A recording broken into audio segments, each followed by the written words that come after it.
Start in a couple of minutes.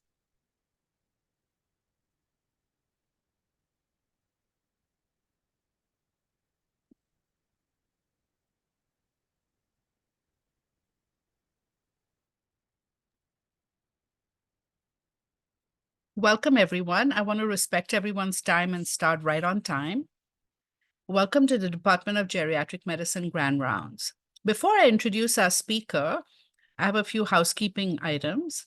This CME activity is jointly provided by the Queen's Medical Center and the University of Hawaii John A. Burns School of Medicine, Department of Geriatric Medicine. At this time, please enter the name and credentials of everyone viewing Grand Rounds for CME attendance purposes. As a reminder, evaluations are required for CME. You will find the evaluations by following the link in the chat at the end of this talk, or on our invite, or on our website. CMEs are usually sent out by a sponsor once a year in mid-January. Your comments are very important to the planning committee and will be used to plan future programs. It's my great pleasure to welcome Dorothy Colby. She's a certified positive approach to care trainer and mentor.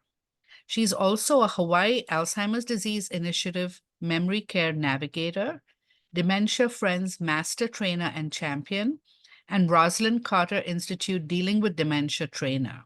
She's a dementia care specialist with more than 20 years of professional and personal experience in caring with patients with dementia.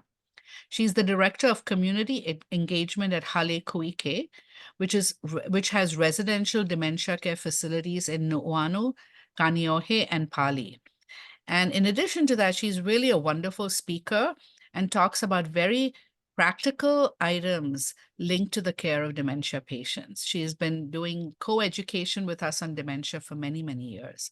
Welcome, Dorothy, and thank you so much for coming. Hello, thank you so much, Dr. Masaki. Thank you for having me. I'm very excited to be here, and I'm very excited to be doing this topic, dining with dementia. And I know it's lunchtime. Many of you are probably enjoying some dining experience right at the moment. I think pretty much everyone is off camera right now, but if you ever decide you do want to come on camera, that's okay by too. Please have a piece of paper or something to write with. Not to take notes necessarily. These slides will be sent out, if they haven't already, to everyone. But we'll try and have this be as interactive as possible, even though we're on Zoom. So the teaching method that I use, and we use at Hale Kuike where I work, is the positive approach to care. And I'm sure many of you have heard of and know Tipa Snow. He's been to Hawaii many times. But this positive approach to care, and today around the topic of dining, is really we're going to be digging into what are the changes that are the cognitive changes that are happening for people who are living with dementia, and how that affects how they experience and interpret the world, including the dining experience, is where we're going to be coming at it from today. So we really will be looking around and all these bullet points here, looking at the environment, that last one, recognizing what they can't do anymore. Certainly that's very important, but even more important, what they can do, because we're all very experienced in looking at what's lost in the progression of dementia, what they can't do anymore, and what's missing. But how many of us can really work with what's missing? We need to work with what's left. So what is left all along the stages of the journey, and how we can, if you don't have a fork in your hand and you got your two hands free, take your hands. Here's you. Here's the person living with dementia that you're working to support. Come together in a relationship around dining, in this case, so we can form this positive relationship. So then you put your two fingers forward, move forward together in a positive way to have a successful and delicious and joyful dining experience. So today, and the time we have together, we'll be looking at, like, what does it take to eat? Sounds so simple. Striking that balance between nutrition and preference. Everybody's number one topic that comes up almost, or not almost daily, hydration challenges. Looking at the changes over the course of the dementia, and what can we change? And then, as we're approaching the end of life, what now?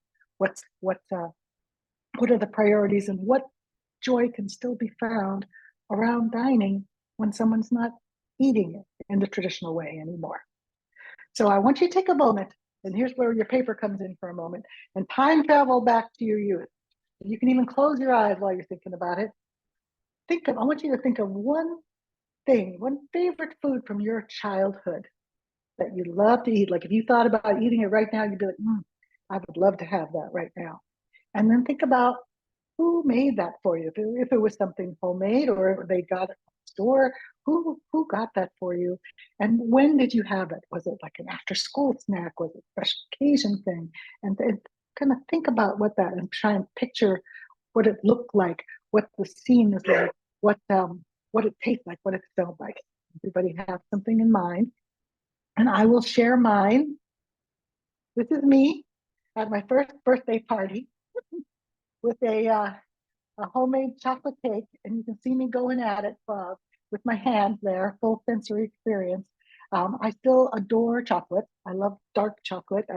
I love the second picture of me because I don't think many parents would these days would be feeding cake to their like this anymore. Like here, you like this? Put your face. But there's something that just evokes a certain set of feeling from even the smallest piece of chocolate. Like, just takes me right back to things that I just loved and enjoyed from when I was very, very little. Chocolate is that one thing that really hits that primal part of my brain for me. And I do associate it with my mother, who also loved chocolate and sharing chocolate, breaking things, breaking up chocolate apart, and sharing it together. So that was a very, very special experience for me. So I want you to hold what yours is. If you want to, you can type it in the chat, and we can see what everybody's favorite dish was. So you can go ahead and put it in there. And while you're putting, we'll come back to it after we get a few in there. We'll come back to it to kind of take a look at it. What kinds of things do we have? What kinds of foods do we have those strong long-term memory connections with? Ooh, I see mom's lasagna. That sounds wonderful. Oh, things are pretty colors. Yeah, keep putting them in. That's really, really good. So while everybody is doing that, I want you to take a moment and think about what it takes to eat. Many of you are eating right now. From the moment before you got to this point where you had your lunch in front of you, what are all the things that you needed to do to make this possible? And what do you need to make it possible to get it in and get it down? So just think about that. I'm going to put these different, I'm just going to put them all up right now. It seems like a pretty simple thing, eating, but all these things have to happen. I have to recognize, I have to have an appetite of hunger or thirst. I need to be able to see my meal and to understand that it is food. I need trunk control, head, neck control. I need, take your hands, these three fingers here. Let's put our whole hands out. These three fingers here, thumb, pointer, middle finger, these are your skill fingers. So if you pick up a fork or a spoon, notice what fingers you're using for it. These are the same ones you use to thread a needle or button your buttons. But we need these skill fingers to work accurately so that we can use the tools that we need to eat. Lip control, mouth control, sucking, chewing, swallowing, all those things have to work together. If any one of these things on the list is having a problem, like my appetite trigger, my ability to know what's edible and not edible, my trunk or head neck control, all those things interrupt the process of a successful and enjoyable dining experience. Oh my goodness, lapchang fried rice. I love that. Let's see, Dr. Tom put that one in samosas. Great, great. Keep putting them in if you haven't put any in. And if you want to, you can put more than one in. So those are what we need to meet nutritional needs. So I want us to take a look at the brain. And I know you all have looked at lots of pictures of the brain. These two brains here, the one on the left is someone who passed away from a car accident, so no neurodegenerative disease process. The one on the right is someone who passed away after a long, more than a decade of living with Alzheimer's disease. Both are the same age, gender, and head circumference. So we can see, if you look at those two, first thing that jumps out at you, size, color, gaps between. The whole brain is affected. I know many families or lay people who are working to support their loved one living with dementia. This whole brain being affected is a kind of a new concept, because when we think about dementia, when we talk to people about dementia, the focus is always on memory, and it's all very often always on Alzheimer's disease. And that's an equation that people have in their minds because it's the most talked about. Dementia equals memory loss equals Alzheimer's disease. But I'll put a big X through that that we can see in the slide. It affects the whole brain, every part of our function. And that, when we talk about dining and all those steps that we took, all the steps it took to eat that we saw earlier, there's going to be a lot of complications and challenges. So when we're thinking about what we're going to eat, we looked at the brain a little. Now we're going to shift to what are we going to serve, and then we're going to try and pull those two pieces together. Take your hands. It's all about striking a balance, because no matter how wonderful and nutritionally perfect whatever you make is, if the person doesn't eat it, then what? That's very common, isn't it? That that food is served, offered, and we have to log, 20%, 10%, some very low amount, if at all, is consumed. And so, what is that balance? How can we improve the amount that's going in, and yet have a balance be nutritionally? So I want you to take a look here of these kind of push and pull that we have going on. There we go. So what I like versus what's good for me. Now, when you're glancing at these, we're here to talk about supporting people living with dementia, but who else in life is trying to strike these kind of balances? We are. You and me, what I like versus what I know what's good for me, what my lifelong habit is versus what my new needs are. Like, oh my gosh, I'm over 60. My body's not metabolizing things the same way that it did when I was younger. Are there changes I need to make? How I make it versus how you make it. So I wish I could see hands going up, but I'm sure there might be many of you who, your family member, let's say in case of my mom, or let's say in Dr. Tom's case, gung gung lapchang fried rice. Anybody else makes that fried rice? Even if gung gung showed them how to make it, he probably doesn't have a written recipe. It's not going to be the same, And so, I don't like it how you make it. I like it how I make it. Culturally sound versus nutritionally sound, and then finally, what's prepared versus what's eaten. And that's like the real final measure of the dining experience. We're not hoping not to just look at the food, and we're hoping to be able to eat it. So here are the standard recommendations for brain and body health that you all are very familiar with. Salt, sugar, calories, less, trans fat less, maybe portion control for certain individuals, a lot more plant-based foods, fresh, raw, of course, ample fluids, more fruits and vegetables, more whole grains. Everybody knows this. Great for heart health, great for brain health. But if we're really honest with ourselves, what do we really eat? Sure, we do eat healthy food too, no doubt about it. But when we come back to it, personal favorites, what's familiar, taste and texture preferences. Now, I want us to think about some of the things that people put in. So I put chocolate in, and then there was lasagna I saw, and there's samosas, and lapchang fried rice.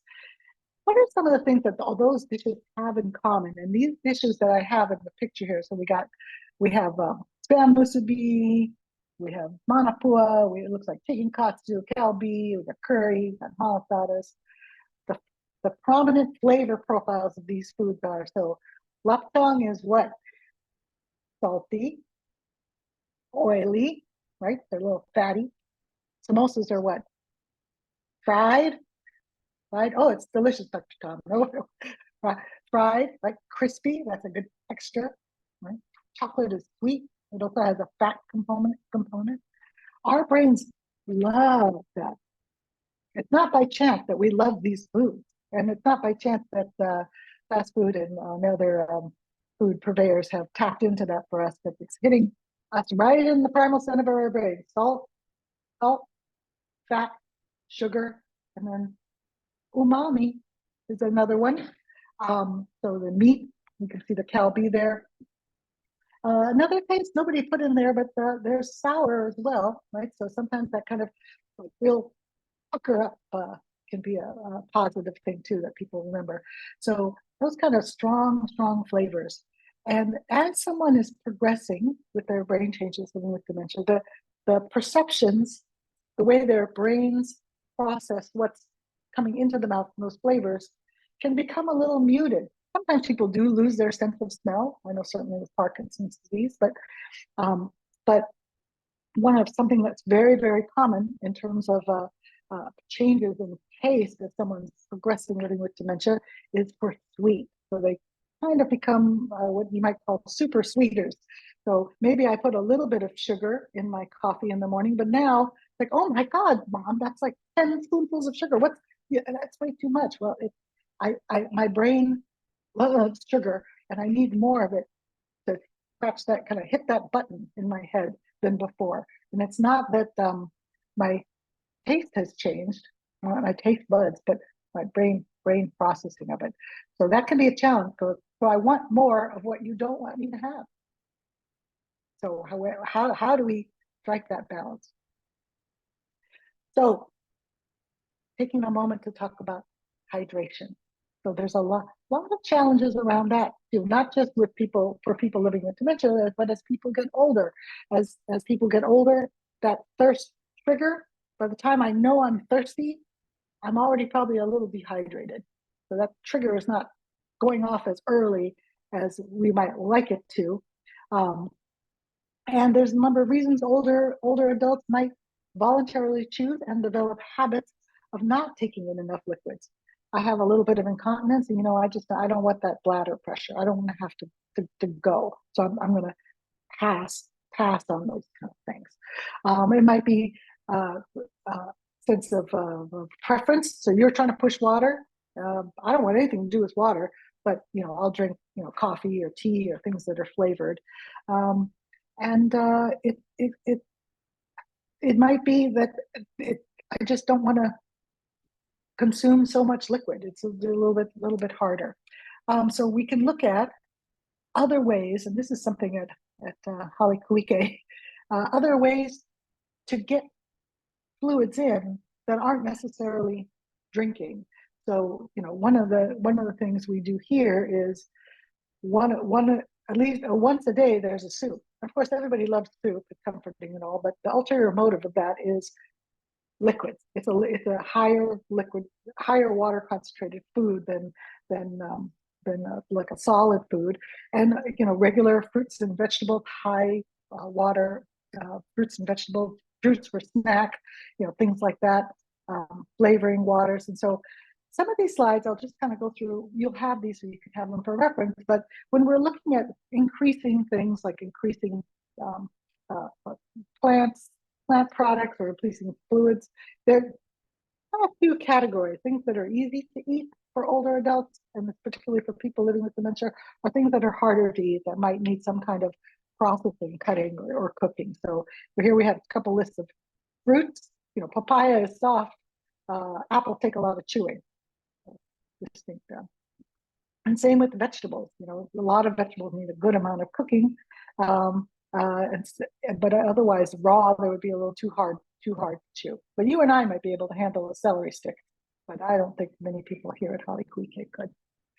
So we've kind of visited the brain changes. We've looked at preferences and preferences versus what's suggested for nutrition. We've looked at hydration. So now we're going to start to really look at the person that we're trying to support, and what kind of changes around dining should we be looking for? Because one of the things about working with and supporting people living with dementia involves each and every one of us, professionals, family members. If everybody takes out a Sherlock Holmes hat and puts it on your head, it's being a detective, being a non-judgmental, like, oh man, she's such a messy eater. I don't know why she eats through their fingers. Back it up. Okay, what are we noticing? Are we noticing changes in health? Are we noticing different ways they use their mouth? Are they chewing up the meat and spitting out every piece of meat? As practitioners, are there possible drug interactions going on?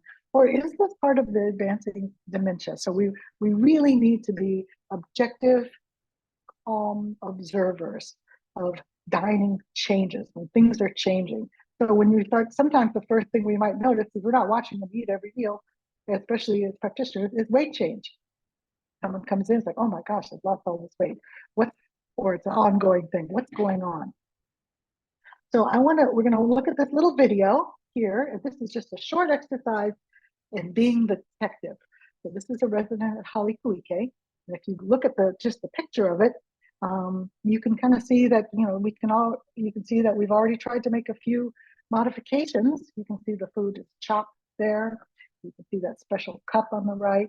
I'm gonna play the video and I want you to look closely at her hands. And remember, take your hand out, these skill fingers. I want you to look at how she's using her hand. How is she holding that fork?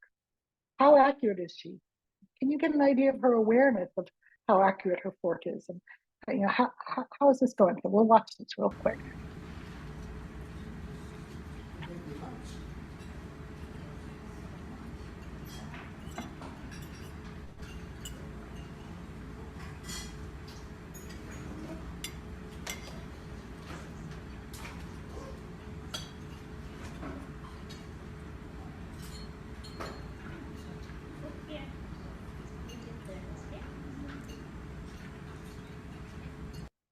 Okay, hooray, success. We're all wait a second, just get that chicken on the fork.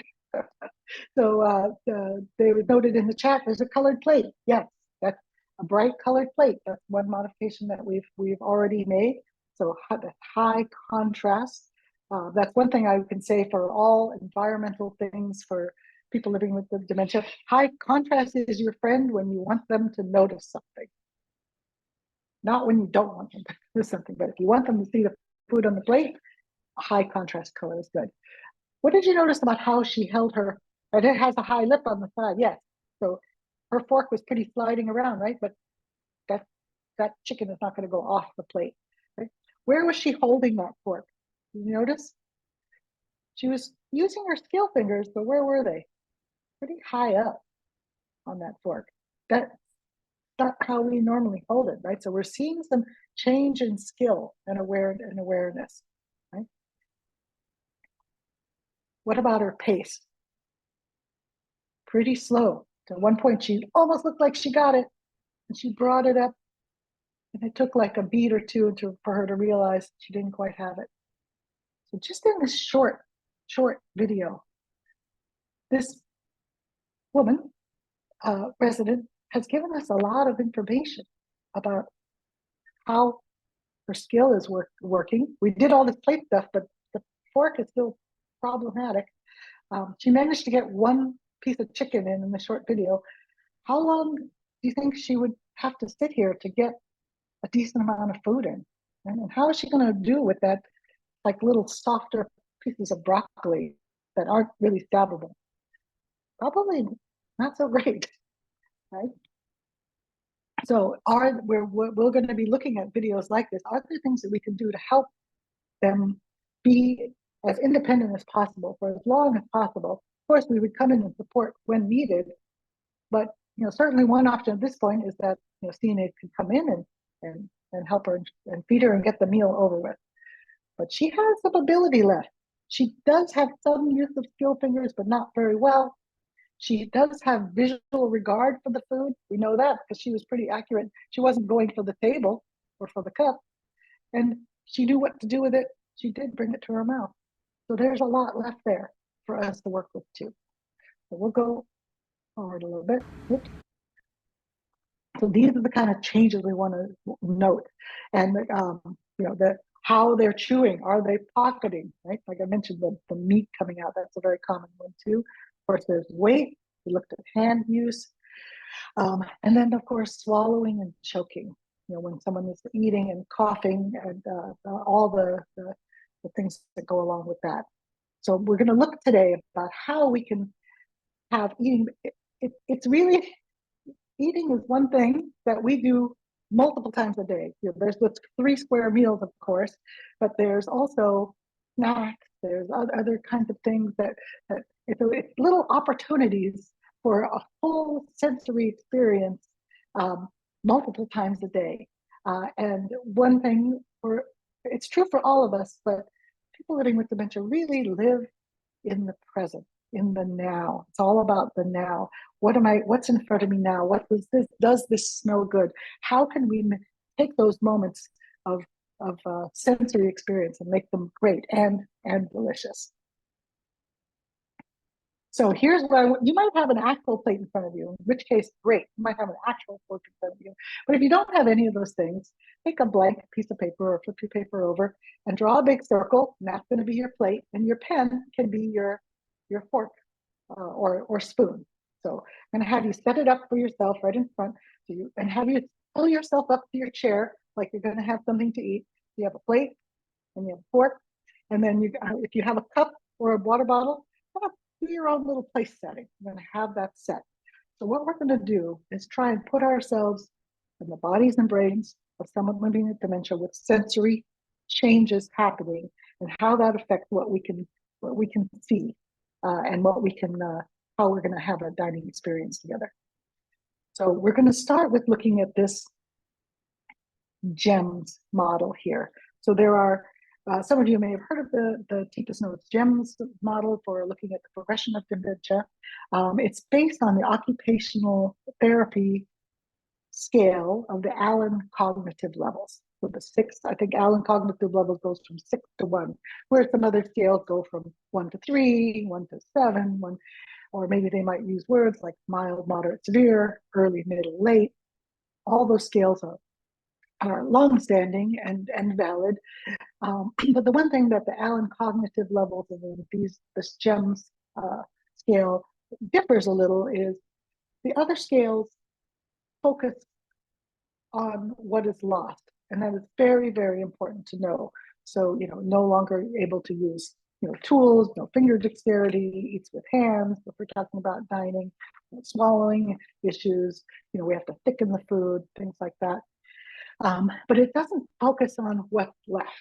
And so we really need to know what's left so that we can help and support at that level. So if you're looking at this GEMS wheel here with 12 o'clock having the sapphire and then going to the right clockwise, diamond, emerald, amber, ruby, pearl.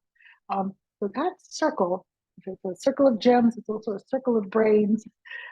It's all of our brains together. People with a typical aging and things that aren't typical or maybe considered not normal aging. So you can touch your own head, we are the sapphires. So the first one on the wheel. We are the gem that we are aging to. Our brains are aging, depending where you are. I can't see any of you. Some of you, like I'm over 60. I will forget why I went into a room. I will take me a little while to remember the name of someone. When they walk away, they're like, oh, why didn't I remember that? But normal, I'm a little slower, but so is my body, a little slower, but I can still get there. The sapphire is if you put your thumb up, the sapphire is the gem that supports all the other 5 gems. Diamond, which would be the earlier stages of dementia. Emerald, amber is towards the middle, and pearls, late, so end of life. And each of these gem states has different qualities, different skills, and different ways that we need support. So what someone living with dementia in the diamond state or earlier stage will be different than someone in the amber and certainly different than in the pearl. So understanding what those changes are. And I'm going to go forward a little bit. The one area, there's many, many areas. I'm going to give you some resources about the gems at the end. So if you want to learn more about the gems, but we're going to focus on vision to start here. So this is where your little place setting comes together. How I see the world. So just vision alone. So remember that shrunken brain that we saw, the healthy, plump, juicy brain and shrunken brain. That includes the shrinking, touch the back of your head, your occipital lobe. So my ability to process what's coming in from these 2 eyes is being diminished. So if I am able to perceive the wide world of peripheral vision here when I'm younger and not living with cognitive impairment, take your hands, as dementia comes in, make a snorkel mask here. You can see above that first picture on the slide, the diamond and the emerald. Now I have what you might call scuba vision. So I am paying most attention to what's in this kind of narrower field here and less attention to the side. So there's nothing wrong with my eyes. It's a brain change. My brain is actually trying to help me out because it's shrinking and dying, but you still need to pay attention to the front because this is where all the stuff I need is: help, food, you. It's all here. And I have to let go of something. So I let go of processing the things on the side. So if you have this up here and you kind of look straight forward and then take it off and then put it back on, what do you notice is missing when you have it on? Like, what is the difference? What can you see or not see, including that food that's under underneath here on your table? Take that. Just take a mental note. Now bring it down to binoculars like this, two little O's like that, two little O's right on your binocular vision. Binocular vision. So this is a mid stage. Now, if someone were standing right beside you, would you be able to see them? Even if they were a little forward, would you? Probably not. Not until they're way in the front.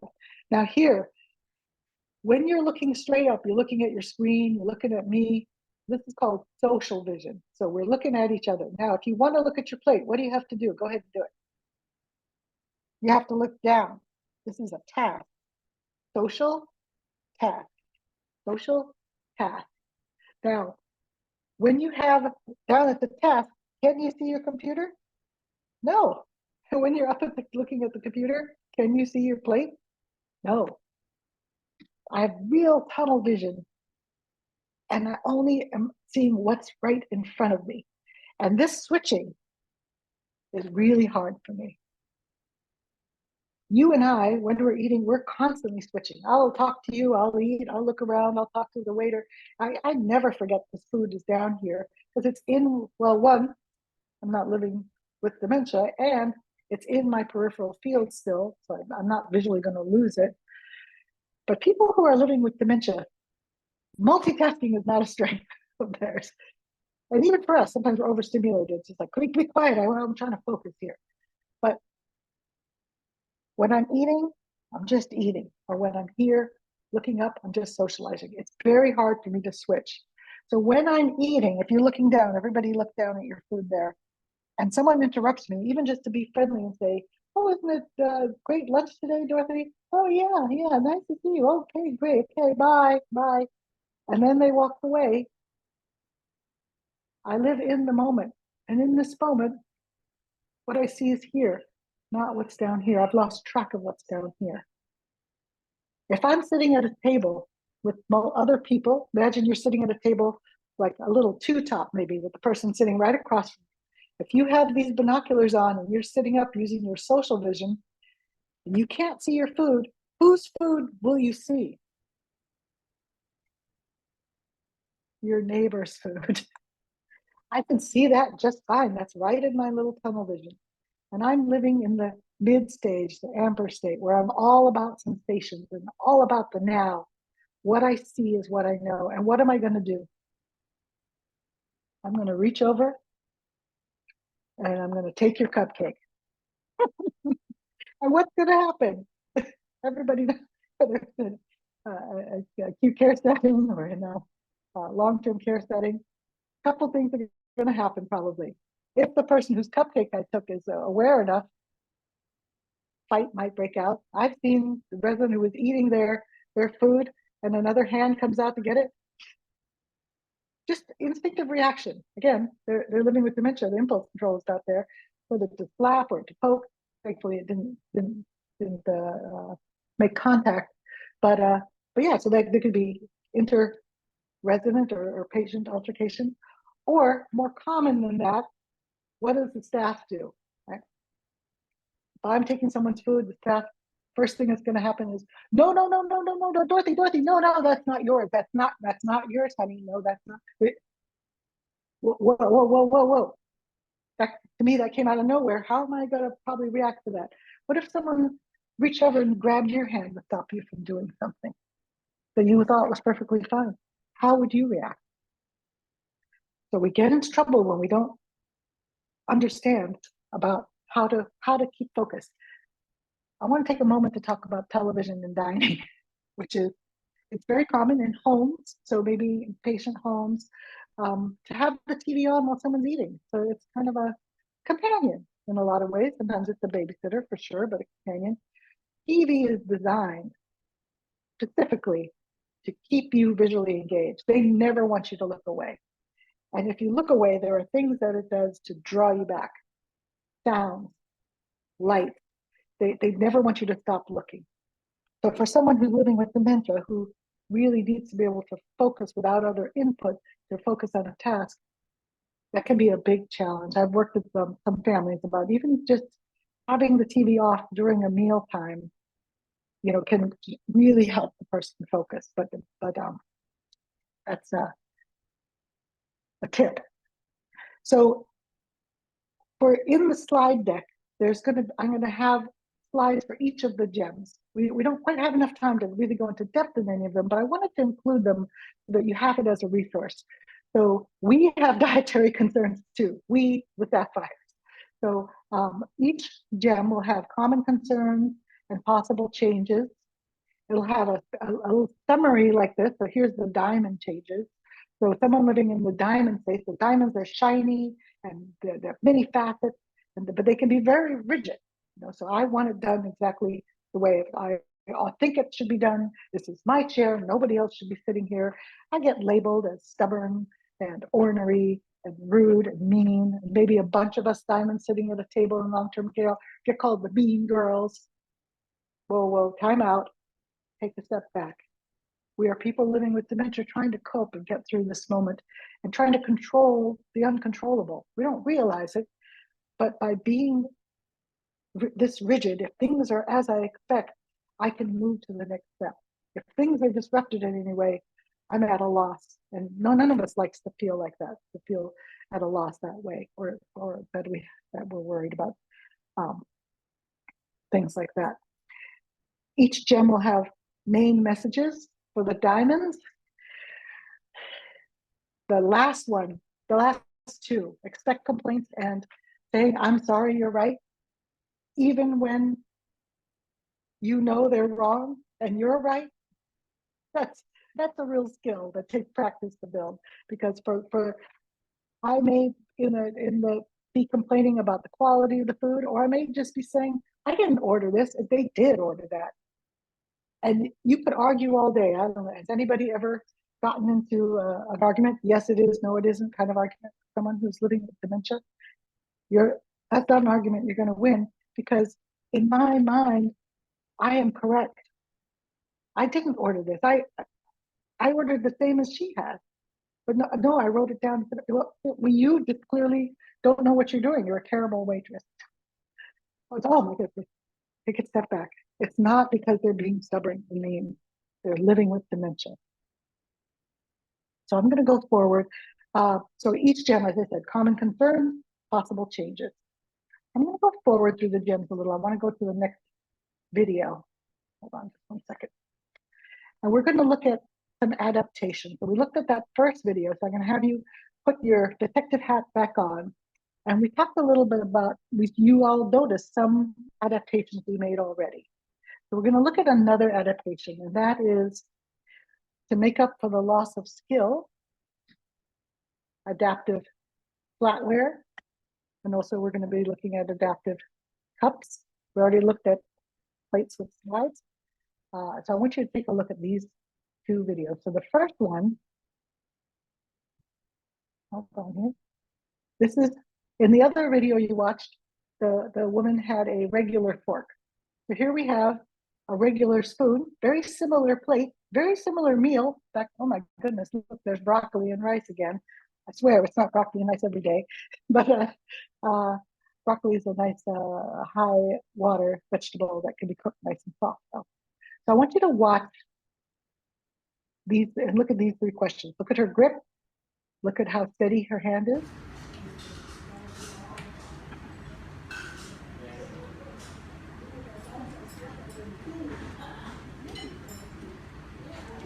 She has this ongoing kind of tremor. Miraculously, that chicken is sticking to that spoon. But what if it had been soup? What if it had been soup? So looking at this table, what do you notice about that cup that's next to her? I'll hold it up. I have it here. It looks like an elephant, right? That is actually her soup. So we know that this resident has this kind of tremor. She couldn't really handle the soup with that spoon, right? With that tremor. So this is a adaptive cup that take your big adult hand so you can fit it in there, opposed to this one has a little hole. I need my steel fingers, but this one, holding two hands like this, we will reduce her tremor. So now the second one. This is a weighted adaptive spoon. Whoops, I want this other video.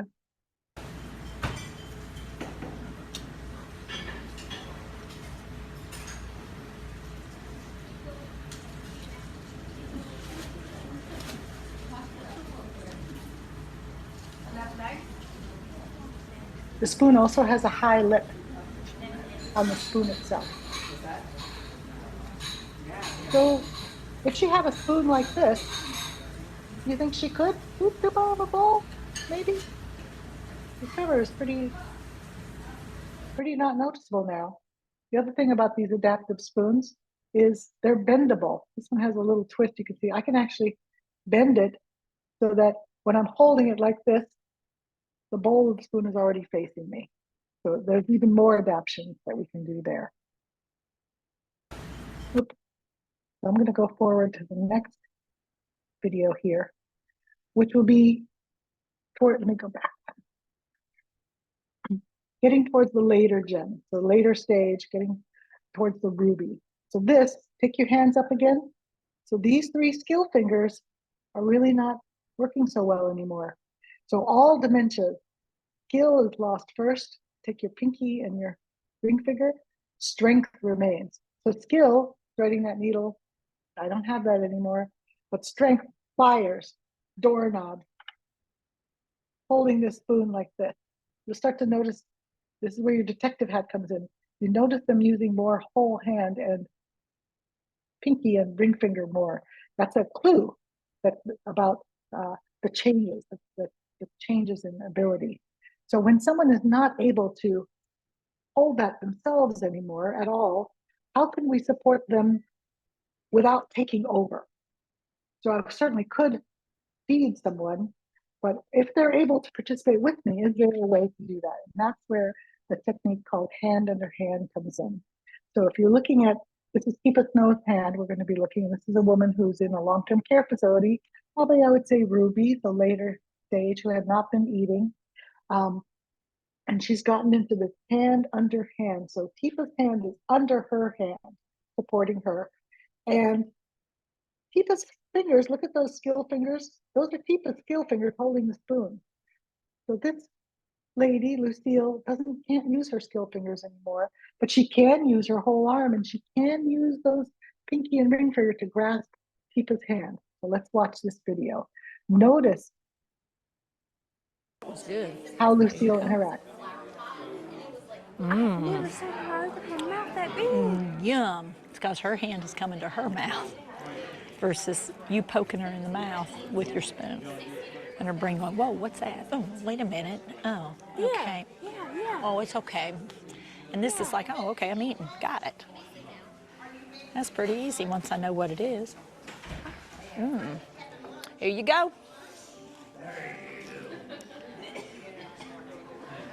Wow. Isn't that fun? Oh my. Both of you are going to have a better time. And what I'm doing is supporting under her elbow. And so that gives her a little added information. Okay. And when I do that, she can sit upright a little bit better too. And I can judge. Is this not amazing? I get thrilled when I learn something new. Isn't that fun? Okay. So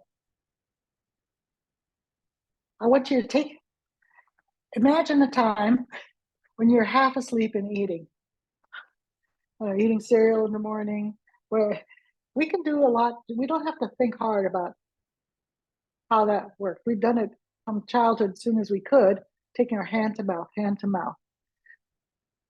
Same with Lucille. She's, by using the hand in her hand, they're one hand. Keep just providing the part that's missing. What did you notice about Lucille when she was eating? Did she have to get touched on the mouth to open her mouth? No. How did she know that it was coming? Because her eyes were closed. That's another clue. So we all know if it's our own arm, when to open it.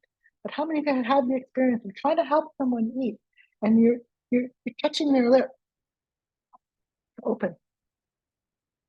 It doesn't. If you think about having it done to you, it's a startling experience. This is very, very sensitive. And if their eyes are closed in these later stages, remember I was saying about I can do one thing at a time, task or social? As dementia progresses, I can process maybe one type of sensory input at a time.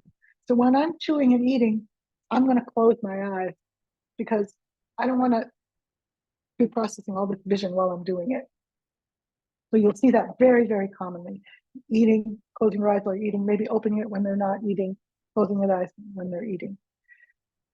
So that can make a big difference there. That's good. Let me go forward here.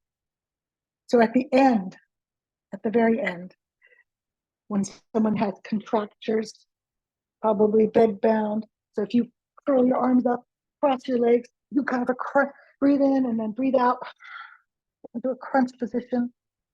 You can try it. And now try and take a deep breath in. You probably can't get a big one. And now try and swallow. That's also very hard. So the muscles are on, but can't relax. Take a deep breath, meeting them where they are when they're alert and able to interact. And we're thinking about taste now. So I want you to go back to what you wrote, that these foods that you love, the flavors of, whether it's, for me, it was chocolate.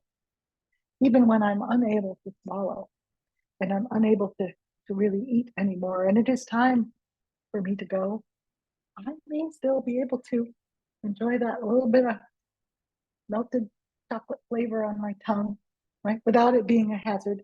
So it starts to become not just about dining, is not just about getting it in. Because after a certain point, as we know, even if I am eating, I'm not keeping the weight on. Or if I do eat, I'm actually aspirating it. So I'm making it worse and more uncomfortable for the person that I love.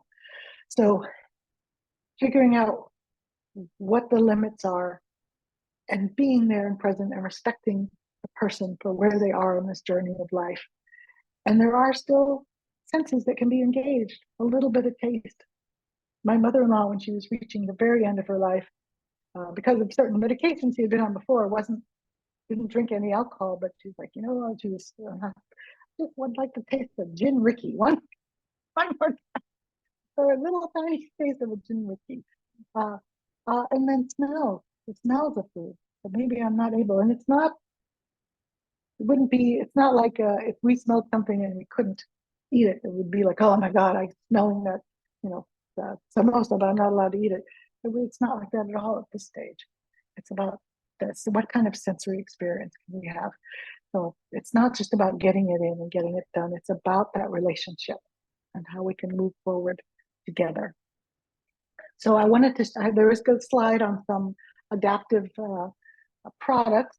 I really love ceramic as opposed to plastic because, again, it gives some tactile feedback. Plastic is so light, you hardly know you're holding it sometimes.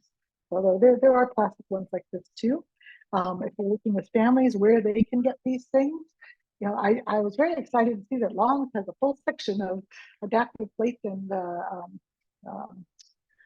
utensils now.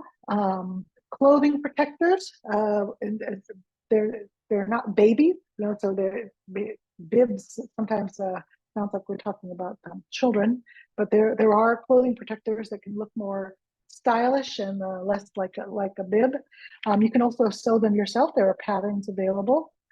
And in terms of how food tastes, so I like this Dementia Action Alliance made out a cookbook published by and for people living with dementia. So of course, that's a great input. The best kind of input is from someone who's really living with it. And then the thing about when you get to the end, when you have swallowing issues, dysphagia, teeth problems, whatever, just because it's pureed doesn't mean it has to taste bad. We've all had delicious pureed soups or pureed sides and things. It's all about the flavor. We can modify the texture, but the flavor can still be there. It can still be delicious. And of course, there's these fantastic videos on in English, Samoan, Ilocano, and Chuukese about swallowing difficulties. The app I mentioned, there's a GEMS app available. And there are many, many videos on different topics around dementia with a lot of Dabson speakers too, and myself. Catholic Charities has a Circle of Care for Dementia, and we've throughout the pandemic and even now adding more videos. And there's a 2-hour one on dining up there. So this one's a little shorter, but there's a fuller version up there too. So I want to make sure I have some time for questions. Dorothy, thank you so much for a really interesting and informative presentation. Very practical tips. For our audience, please go ahead and actually, I think it's a small enough group, please unmute yourself and ask your question, or if you don't want to, you can type it in the chat box. Anyone have questions for Dorothy?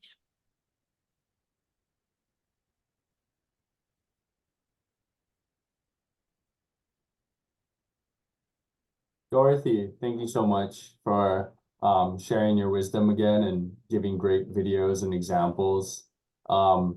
What's your favorite pureed recipe in the cookbook? My favorite pureed recipe. I don't know if it's a single recipe, but I like that she shares. So if you're taking any, this is a tip for how to make, and you can make anything pureed, of course. Is if you're taking something that is not already a liquid, like a pre-existing, like if you had soup that had chunks in it, pretty easy to puree. You don't have to add more liquid normally. So all the flavor that was in the original soup is still there. Great, no problem. But if you're pureeing something that, let's say a slice of apple pie, for example, making a pureed dessert, you have to add some kind of liquid in order to have it get that. So when you're adding liquid, whether it's water or maybe you're adding milk, you're diluting it. So you're diluting the flavor. So taste, just like any good chef, taste as you go. So I add the amount of liquid that I need to make this food product into a puree, and then taste it. It's like, oh, well, it's kind of bland now. Or maybe it needs a little extra cinnamon, or what. Just make the adjustments there. So, you have you're pureeing chicken, or you're pureeing, some things don't puree as well as others, for example, like ground beef is a challenge to puree without getting little bits in. But yeah, think about adding the flavor. It's not just about getting the consistency, but adding the flavor in. I think that's a big thing, because it can really taste delicious. Yeah.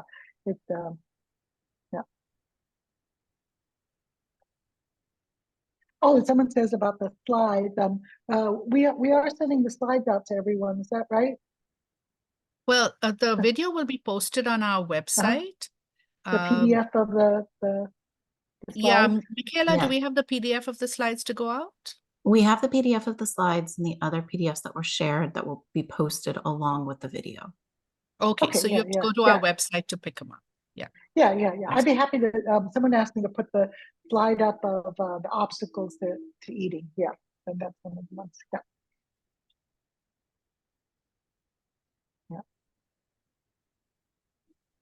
Oh, somebody's asking for the web address. Michaela or John, could you put that in the chat, please? And also the evaluation link. Dorothy, I can tell you from personal experience, I had a family member who had a stroke Mhm, and some dysphagia, some memory problems, but enough that they were intact enough that they could speak for themselves, and they were put on a pureed, thickened liquid mhm, diet mhm, and were miserable and mhm. losing weight. And I just want to let everybody know you do have the option of actually asking that the diet be liberalized and knowing that you are taking a risk. But Yeah, this yeah. person wanted to eat chopped food and not Mhm. have to have pureed food or thickened Yeah, liquids, and yeah. actually did much better with that. So yeah. That's There is a that risk, scale. but you can That, still choose to take that risk. Yeah, right, and that's that scale. Maybe pureed food and honey thickened liquids is what is really recommended for me. But if I'm not going to eat it, what's the exactly. point? What's the point? Yeah, and so finding that balance there. I know thickened liquids especially. It can be a tough one to swallow because that's very kind of not within our experience. Yeah, Right. yeah. Hi, Dr. Thanks. Wen. Hey, thanks so much. It was really great. I always learn something. And now I have to make sure that after you puree something, you have to add a little more flavor to it. Taste it. Add a Taste liquid. it. That's really fantastic tip. Somehow I forgot about that. But I had another just comment is that oftentimes, as people kind of get weaker and weaker and it takes longer and longer, I suggest that you eat smaller meals and just offer more frequently. And that really helps a Yeah, lot. yeah. Smaller, more frequent, and focusing on calorie density. So certain things are very not calorie dense, not calorie dense. So that's where uh, I know some things like Magic Cup or Ensure, very calorie dense for the size. Yeah, yeah. I think another thing that I've found is, the families are so intent on mom or dad must eat healthy. Mm-hmm, They start mm-hmm, restricting the diet, low mm-hmm, cholesterol, no sugar, no salt. mm-hmm, mm-hmm, And mm-hmm, to me, weight loss is way more dangerous in an older mm-hmm, person than any of those things. So the first thing I have to do is talk to them about, let's liberalize the diet. What do they want to eat? If they mm-hmm, want to eat ice cream for lunch within reason, I say they're 95, let them eat ice cream for right, lunch. right. We had a resident who only wanted to eat ice cream ever. This was before Magic Cup was invented, I think. Mhm. But we took the Ensure and we put it in the ice cream maker, and Yeah. then we're like, "Oh, here's your ice cream! Oh, great, chocolate ice cream!" So that. Yeah, yeah, yeah. Liberalizing, and it's hard too. I know so hard because food is a way we get connected. Food is a representation of our love and our care, and we have a direct knowledge. Like if you don't eat, you're going to die. So if I can't get you to eat, oh my God, I mean, of course, everybody's going to pass away eventually, but how much difference, in terms of sometimes we've had conversations with families of, if this person's put on a, no no low sugar, high fiber, whatever diet, uh, what at their age now and with their diagnoses, how much health difference is it really going to make in the time they have remaining compared to the joy they could get from eating? But yeah, it's a tough balance because we want to do the right thing. We want them to eat healthy. We want them to eat a lot. We don't want them to lose weight. Yeah. So yeah, yeah. And Naomi then Morita, that. oh, sorry, go ahead. Go Go ahead, ahead. John. Go ahead. Go ahead. Go ahead. No, go ahead. Go ahead. Naomi Morita asked, instead of rimmed plates, what do you think about using bowls instead? Oh yeah, yeah. It's very flexible. Some of it's a little trial and error, and we have a variety of different kinds of bowls and plates at Halikwiki. So we have those rim plates, right? They're nice and heavy too. The one video with the round red plate, that's a plastic plate, and so that's a little moves around a little more. Like I said, I'm a fan of ceramics. But we have bowls as well, whatever works for the person. So bowls, if you think about a bowl, this is kind of shaped like a bowl, that it's designed for this kind of motion and scooping. It's a one set of skills, whereas a plate, it's for going across. It depends on the food and it depends on the person's skill. So give it a try and see and kind of see what they're able to work with. Yeah. We're almost at time. Any other last questions for Dorothy? Okay, if not, Dorothy, thank you again for a wonderful Thanks for having me. presentation. Yeah. And we'll My favorite certainly topic. invite you back again another time. Okay. Thanks a lot. Take Thank care, you again. everybody. Take care. Okay, Bye-bye. bye-bye.